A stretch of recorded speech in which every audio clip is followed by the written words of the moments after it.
was going to write a mildly amusing comedy skit for this intro, but I just couldn't be arsed. In Lords of Waterdeep, you and your friends will be heads of secret societies vying for control over the city of Waterdeep.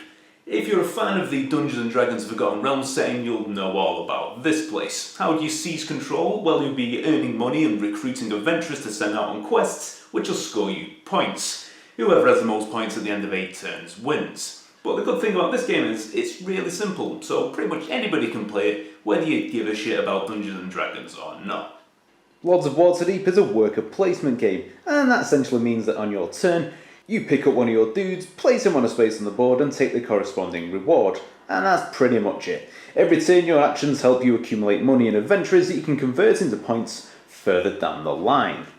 Now let's talk about rewards for a minute. Everybody likes being rewarded, whether it's a bunch of flowers in return for a good deed, or a brown envelope stuffed full of cash in return for a successful contract killing. And the good thing about Lords of Waterdeep is you are constantly being bombarded with rewards, this constant positive reinforcement.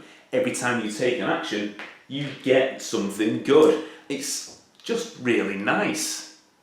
It gets better. Your base of operations in this game is a pub, which is fantastic. When you send your agents out recruiting heroes and gathering resources, they hang out in your pub enjoying cheeky lol bants waiting for you to send them off on quests. And questing is the meat of the game.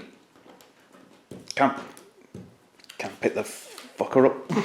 Quests are your primary source of points, and the quests you take on determine how you're going to play the game and which resources you're going to prioritise. In fact, at the start of the game, you'll each secretly draw a lord you'll be playing as, and they'll give you a bonus at the end of the game, depending on which type of quests you've completed.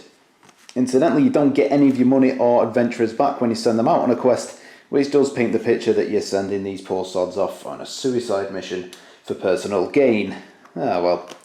Now, this quest, for instance, requires a ton of warriors there, the orange cubes, and a modest selection of other resources.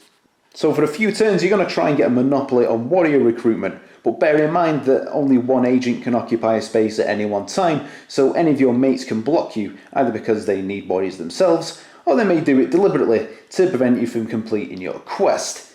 Prioritising your actions is incredibly important in Lords of Waterdeep, so you can get what you want before anybody else does. There is an action space that allows you to go first, so you can get first dibs on the next turn, but that is one less agent available to recruit or raise money for you. There's a nice balancing act looking at what you need and what your opponents need, and the weighing up whether it's more valuable to go for your own goals or derail theirs. And if you're very clever, you can actually do both. Helping this along is the fact that the board is always so tightly contested, it's always extremely claustrophobic, there's only so many action spaces, and only one player can occupy one space at a time. And that's where buildings come in. Now, buildings can be purchased with gold, and will score you a decent amount of points depending on how long they've been on sale for, but more importantly, it acts as another action space on the board. All of the buildings do different things. But the interesting thing here is that not only you can use your building, and in fact, if another player uses your building, you also get a reward. So clever building selection can actually result in your opponents helping you whether they want to or not. The final pinch of oregano in this passive-aggressive bolognese are these intrigue cards. Let me get them in focus, there you go. Now these allow you to either directly attack your friends or reward yourself with some extra resources. They don't really play too much of a part in a two-player game, but really do shine with 4 or 5 players. Specifically, cards like this, which allow you to reward yourself with a load of gold, choose one of your friends to get a few quid to keep them happy, and then shaft everybody else at the table. It's like being in a Tory government.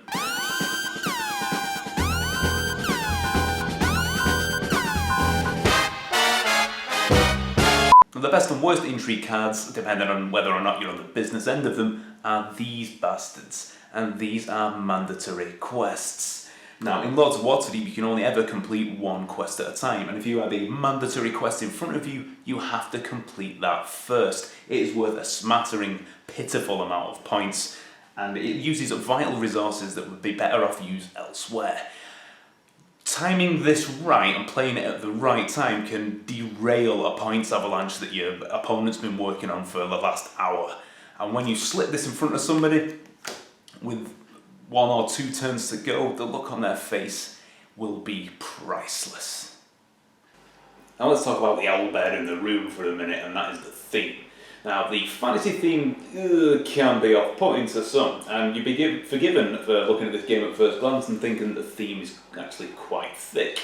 However, aside from that, the card art and a smattering of flavour text here and there is no theme here. Really, I never felt like I was actually the head of a secret society vying for control over a fantasy city. And you're collecting cubes. They say they're adventurers, but you know, they're just cubes. I mean, they could be anything. Orange could be wood, black could be coal, and purple could be Prince albums. But because the fantasy theme is so light, it shouldn't be a barrier for entry. But then you look at the box art, and it just screams fantasy adventure, and that just isn't in this game at all. It's a bit of a weird one. None of that really matters though, because what you got here is a set of simple, easily taught mechanics that gives players a lot of choice, lots of options, and lots of opportunity for passive-aggressive twattery on the way to victory. Lords of Waterdeep is a really fun, solid, simple game that anybody can play, and if you're new to modern tabletop games, you should probably go out and buy it.